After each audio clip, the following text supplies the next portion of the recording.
As the most prominent woman in Cambodia's political opposition, Mu Sochua's journey has taken her to remote villages, areas infested with malaria, and rice fields still strewn with landmines. Politics is about the people, she says, and during her quest to connect with the people of Cambodia, she has been bullied, arrested, imprisoned, and personally sued by the country's prime minister. She has been nominated for the Nobel Peace Prize and called brave, eloquent, and defiant in a country where government critics have been detained, jailed, and sometimes killed for speaking out. In 1972, Sochua left her native Cambodia, a country that for years had been racked by war and genocide. She first moved to Paris and then joined her brother here in San Francisco. When I hit San Francisco, I knew that this was my city, she said. I began to shine. I let my hair grow. I looked like a hippie. For someone with a rebellious streak, arriving at the Golden Gate must have felt like a breath of fresh air.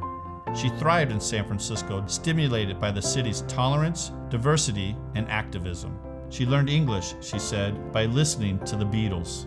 She enrolled at San Francisco State as a psychology major and earned her bachelor's degree in 1979. But while she was in San Francisco sowing the seeds for a life of political activism, events back home took a devastating turn. In 1975, the Khmer Rouge seized power in Cambodia and brought with it an unforgiving campaign of brutality, starvation, and mass killing that would eventually claim nearly 2 million lives, or a quarter of the population. After 4 devastating years in power, the Khmer Rouge finally fell in 1979, leaving Cambodia crippled and traumatized. In response, she traveled to Thailand to assist Cambodian refugees across the border.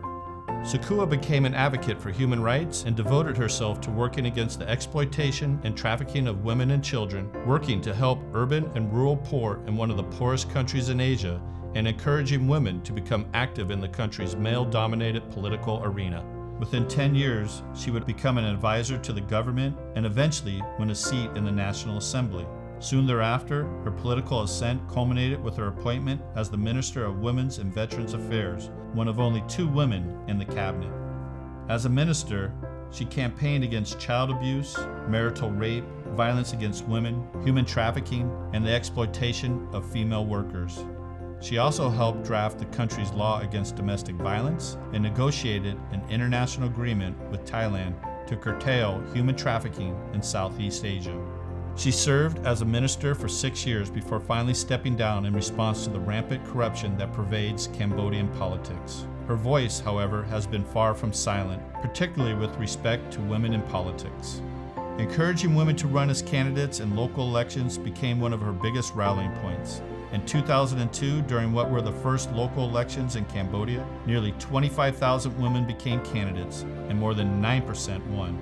Loosening the grip of an authoritarian coalition on Cambodia's electorate is a slow and arduous process, but she insists on fighting on.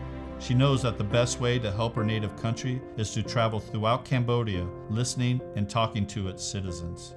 She insists on the right to live a life free of fear and violence, something that most of us take for granted. I don't choose to live in fear, she says. Fear won't change anything.